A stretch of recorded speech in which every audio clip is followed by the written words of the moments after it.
So you go from, well, let me not assume anything.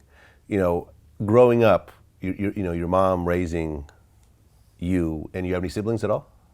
No, so after my twin passed, she didn't want any more kids. She didn't want kids. I begged her though. I'm talking about annoying. Like I was like, Mom, please have another. Because now it's like, at the end of the day, I grew up as an only child. Yeah. So, you know, all my friends have brothers and sisters, so it's mad weird. And they have nieces and nephews too, because their sisters have, maybe some of them had kids. Like A1's brother has 3 kids, so he looks at those kids as his kids. And I thought about it one day, I got sad. I was like, I'm never gonna have like a niece or nephew or something like that. So, but you know, you have to take lemons and make lemonade out of whatever you get out of life. So growing up, was your mom struggling financially?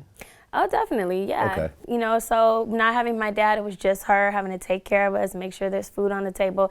Definitely struggled. There was times we were like counting quarters and, you know, pennies and stuff to get like a burrito from Taco Bell or something like that, you know. But my mom did really well to keep me out the hood, to keep me in a nice, you know, area to live in. She did really well with that. And eventually, you know, she had a nice car and we had money and things started like doing good for her in her music career, which allowed us to make more money.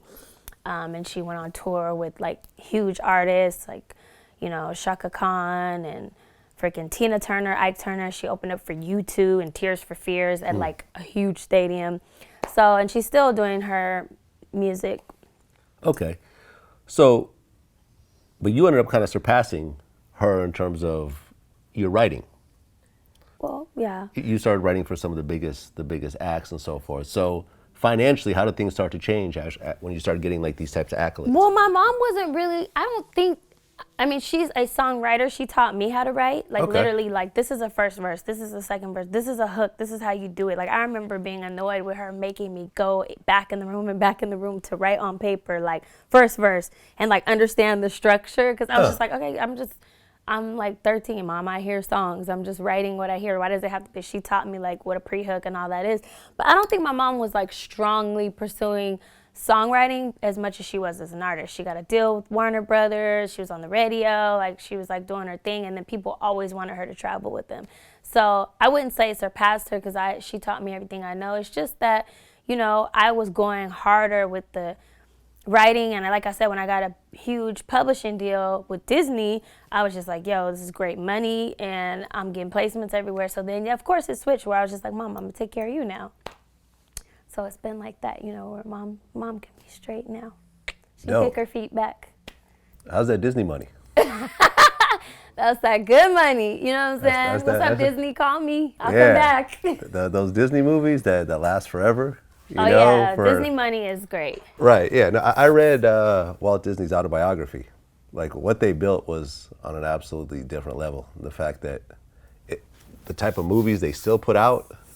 So you did the vocal, you did a song on Princess and the Frog? Mm-hmm, Princess and the Frog. And that was the first Black Disney princess. Correct. Right? Yes, okay. You're right. And then I did one on, I forget the name of the movie, Camp Rock. There we go. Okay. Camp Rock. I did like 4 on there with Toby Gad. Okay, but the Princess and the Frog, that's a real iconic film right there. Yeah, it was really iconic. That was a very pressure record too, because I had to have it turned in by the next day. I had like 6 hours to have it written, recorded, and turned in to my publisher. She hit me with the like, yo, if you want to get on this album, you got to hurry up, you got to have it turned in, that. So I had to record, it's a funny story, I had to record it in my best friend's studio at the time, and he had like a house studio, super like rinky-dink, but I got the placement, so it was worth it. Right, and you got nominated for a Grammy. Yes. Okay. You worked with Dr. Dre? Well, I met Dr. Dre. Dr. Dre, someone took me in to meet Dr. Dre, and he wanted to sign me. At the time, I was like doing all writing. So I didn't even have my project together, nothing. He just was like, yo, I think Dr. Dre would love you and your look, blah, blah, your music. So when I went in to meet with Dr. Dre, it's a really funny story, but I didn't have a project. I didn't even really have songs to play him, maybe 2 records. And I was a big pop writer first before I got into R&B. So all the stuff I was writing, Demi Lovato, Jonas Brothers, Princess and Frog, was all pop records, Pyramid, all that stuff. So when I went into Dr. Dre, he was like, yo, what do you have to play me that's like hood, that's like R&B? And I'm like, well, I'm from Valencia. Nothing. I'm like, B, I write big pop records. I don't know. What do you want to hear? Like, I can, at the time I really wanted to do pop anyways. Right. So it didn't really match because he was looking for, it was very clear. Like, they told me he wanted like a hood, black girl that could give him that like struggle from the hood, what she's been through. But crazy thing is I've been through a lot. I have a really deep story, but I didn't have like a story of like growing up in the hood because that's just not my story. So because of that, I ended up signing to him. Okay. But you signed to Timbaland. Correct. So I met Timbaland through one of his friends. And I was actually at a restaurant, and his friend screamed out my name. He knew me as a writer, too. And he was like, yo, Lyrica, come over here. Like, I'm a big fan, blah, blah, blah. And I'm like, what? But I went over there because someone just told me to check it out. So I'm like, what's up or whatever? And he's like, yo, Timbaland's my man's. I think he would love you.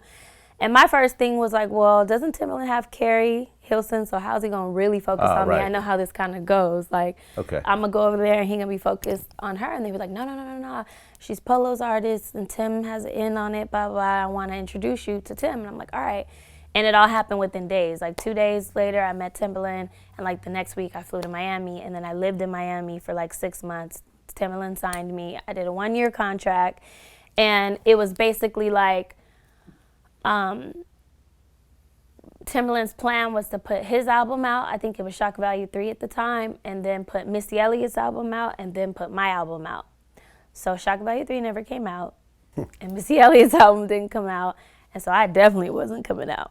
So it was kind of like, felt like a gift and a curse because after that deal was done, for a minute, I couldn't get in a lot of doors because it was like, well, doesn't Timbaland have her? Like, if he couldn't do anything with her, like maybe she's missing something or whatever, and it just wasn't my fault. I was out there doing a lot of writing for his album. So I have a lot of love for Tim because he gave me opportunity. He taught me a lot, and I just look at it as a blessing in disguise. Yeah, and Tim is one of these musical geniuses that comes around like, once a decade. Yeah, I mean, he's so once amazing. A generation, what I I'm was saying? just happy to be around him, honestly. I was a Tim, Aaliyah, genuine fan.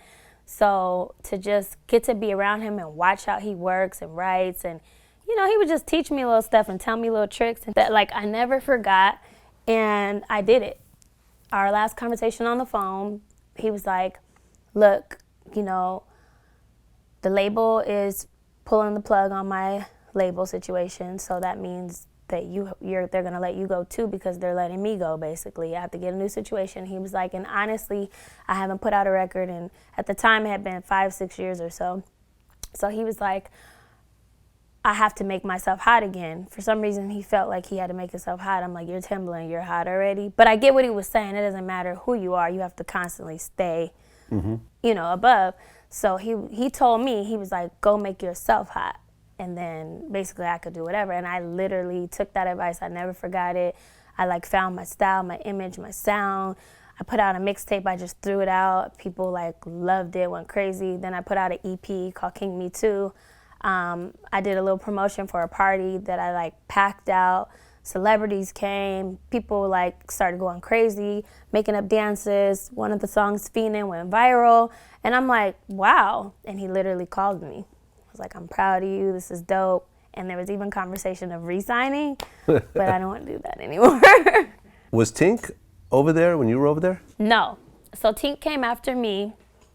So after that whole situation happened, it was a while after me. Okay. I think a year or two had passed, and then Tim was getting his new situation, and he found Tink. He called me and he told me about her after we talked. And he's like, yo, this girl, she's 19, blah, blah, I'm going to be working with her, whatever. And it was interesting because, well, I'll just keep that to myself. But I think she has a beautiful voice. I interviewed her.